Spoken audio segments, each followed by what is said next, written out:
Boop. I'm a nerd. Hey, welcome back to another trailer analysis from Tails channel. If you are hyped for Sonic Movie 2, please subscribe to our channel because we are going to be doing a non-spoiler review and of course, much later on, a spoiler review. And we're gonna do an in-studio group discussion with many other Sonic fans and content creators. Let's get into my initial reactions before I do an analysis of this. Now, my initial reaction, of course, is not going to be in this studio. I've recorded it in the morning because I can't wait to watch it. Why don't I throw it back in time where I was half asleep and I reacted to the trailer. The Winter Soldier.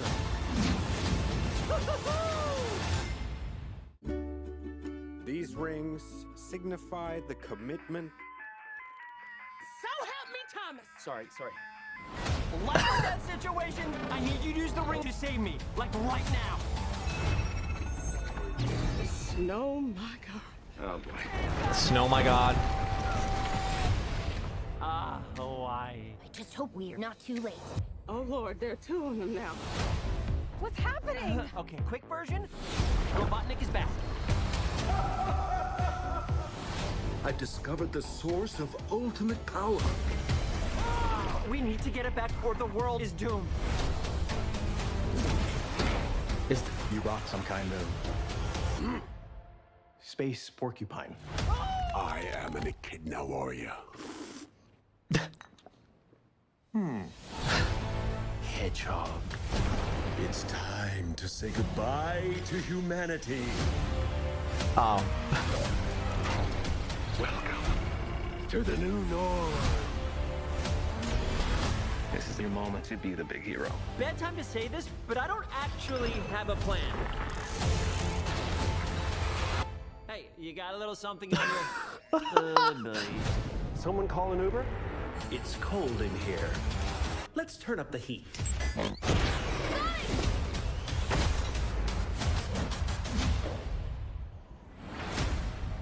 Oh, goosebumps. I think everything coming together gave me goosebumps though. Oh, great, the Winter Soldier. Oh, Fear not, citizen. I can't. You are terrible at this. Your negative attitude is not helping. I don't know what the music is, but I really like it. No matter what. You're unskilled, untrained, unworthy. You forgot one. Unstoppable. What? That didn't sync up. That's happening a lot in this trailer though.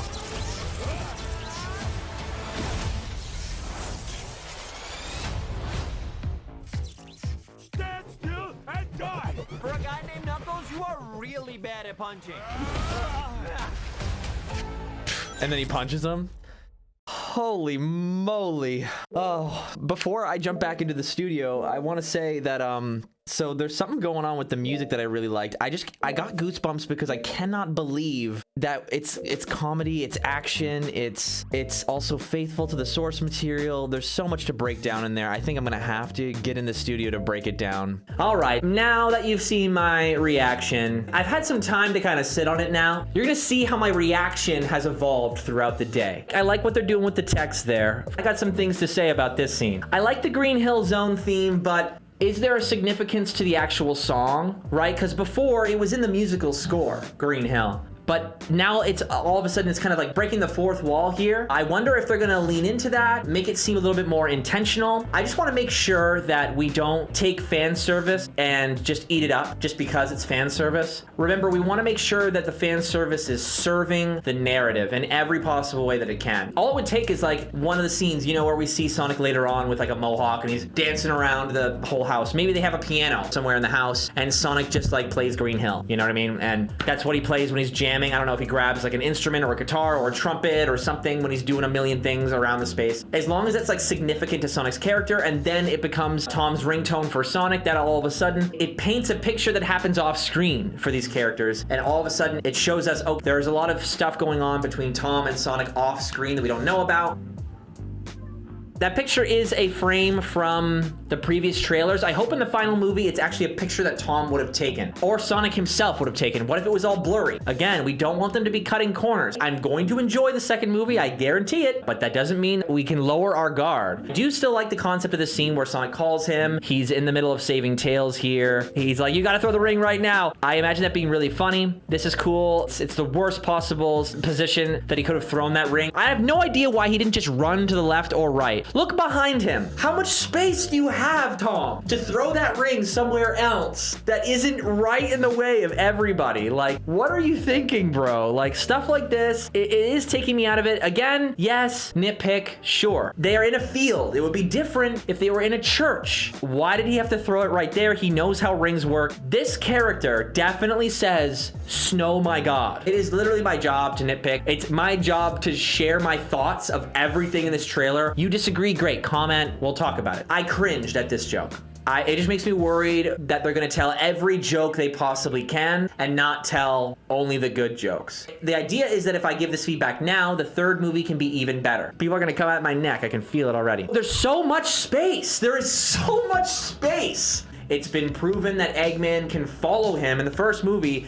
So a ring, it doesn't get you to safety. You have to be careful about where you're throwing these rings. Yeah, we just want to make sure this makes sense. It's hard to say what this is because it's not a green beam like the Master Emerald. Jim Carrey hamming up his reactions right here, which I love. Knuckles just looks so good though. I'm like so excited to see just all the characters come together. This joke was really, really funny. I liked this. Dr. Stone's like, yeah, alien creature. I am an echidna warrior.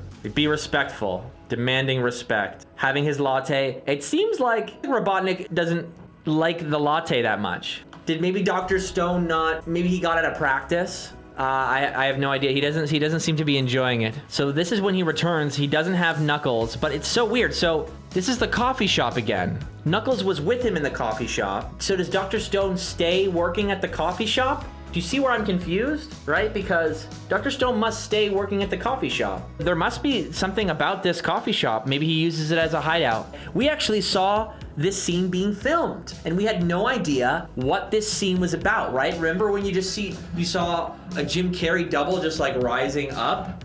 We had no idea what that was for before. And now we know he was in this tornado thing, flying up to the sky. That is an insane amount of power. It's insane that he doesn't just explode. The only thing about Robotnik having this like green electricity, I hope it doesn't diminish Sonic and Knuckles in that sense. Like, I hope there's kind of a drawback to it, right? Because in the actual games, Eggman can't turn into Super Eggman. You know, Knuckles and Tails don't have like full super forms like Sonic does. And I always thought it was because like Sonic was, you know, so pure of heart that he was able to kind of transform. And there's a whole headcanon about why Shadow can do it, but he's literally designed to harness the power of the Chaos Emeralds. And I always thought it was because that explains why Shadow is a hedgehog, because there's literally no other reason why. So I literally always thought that Super Shadow was actually like tricking the Chaos Emeralds into thinking it was Sonic.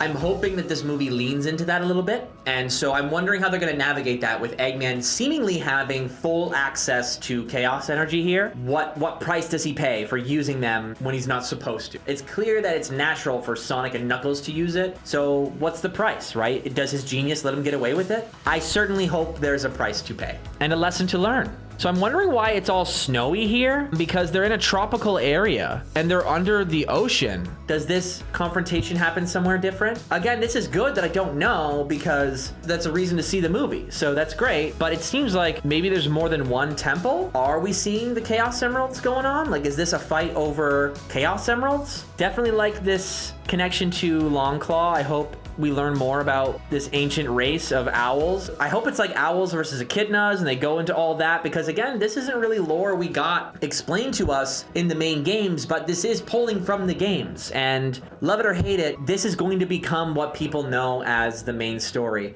Don't believe me? Just look at the Spider-Man fandom. Despite what the comics did, the original comics that made Spider-Man an iconic hero, most people take the Sam Raimi trilogy as the canon. You're not gonna like it, but for a lot of people, this is going to rewrite history. This is gonna be a lot of people's first experience with Sonic, and they have a pretty strong argument that this is the true lore of Sonic because no other media property besides comics even tried to make a backstory. And this will be the only backstory for Sonic that exists that got as much exposure as it did. It is going to have an impact on how Sonic is received, and I'm just happy that it's pulling so much from what we know about the games. And so I hope it continues to be accurate enough. In a way, we're in a pretty solid spot because the games never dive too deep into it. And so the movie has that creative freedom, just enough where they can kind of connect the dots with what the games give you, but still have their own unique personality and spin to it. And with the comics of Spider-Man, it's so narrative focused that people who fell in love with the narrative focused comics will immediately know when you go off the rails. But since the games of Sonic never dived so deep into the details of Sonic's history, you could very easily plug this lore in,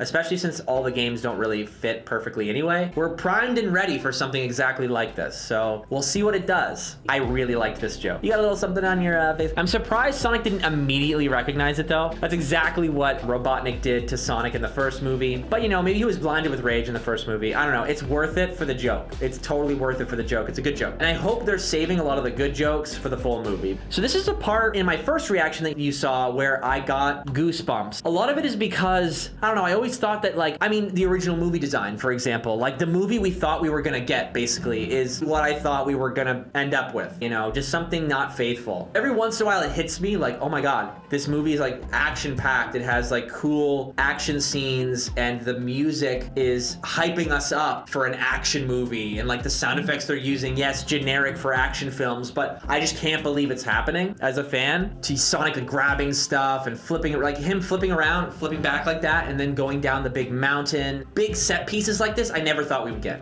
I did not think it was gonna happen. Sonic looks like he is really struggling. He is by himself against the Death Egg robot behind him there. And right next to me over here, it looks like it's probably the Master Emerald. So it is the Master Emerald. He's about to get it and he's about to get stepped on. Maddie grabs him at the last second. So I think Sonic was trying to solve things on his own, you know, trying to be a solo act, but it's just not working, right? He can't get everything done. He like keeps messing it up. Look at this guy, he looks so sad. So sad, it's gonna make me cry. Look how sad he looks. Look at it.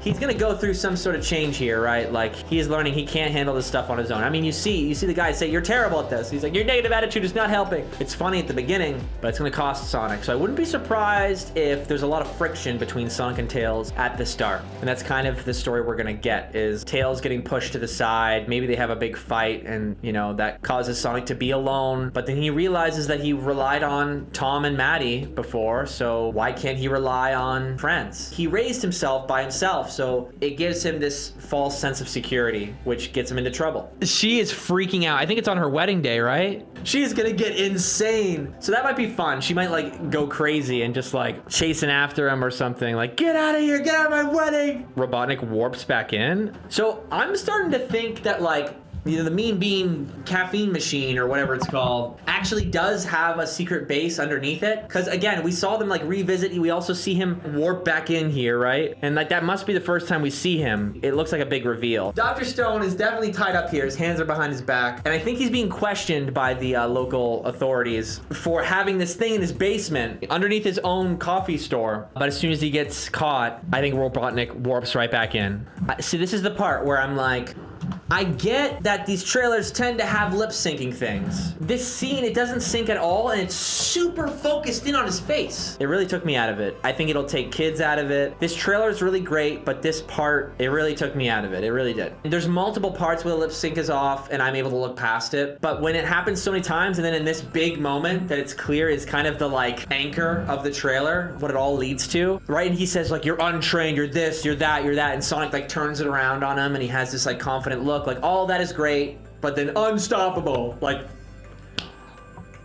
we're clearly supposed to take that seriously. Focus it on his eyes. Do you know what I mean? Like, why does it have to be on his mouth? All this is great. I'm super excited to see the clash. And now this scene, the fact that Sonic can just like dodge all of them, it seems like they're doing this right. There really isn't a winner in this kind of fight. They have to trick each other, and that's what we're paying to see, what it is. Sonic thinks he can get a kick here, and he clearly can't. Every time he goes for an attack, he gets hit. And I guarantee you in the clash earlier, Sonic ain't winning that, bro. Like he's not winning that. He's losing that clash.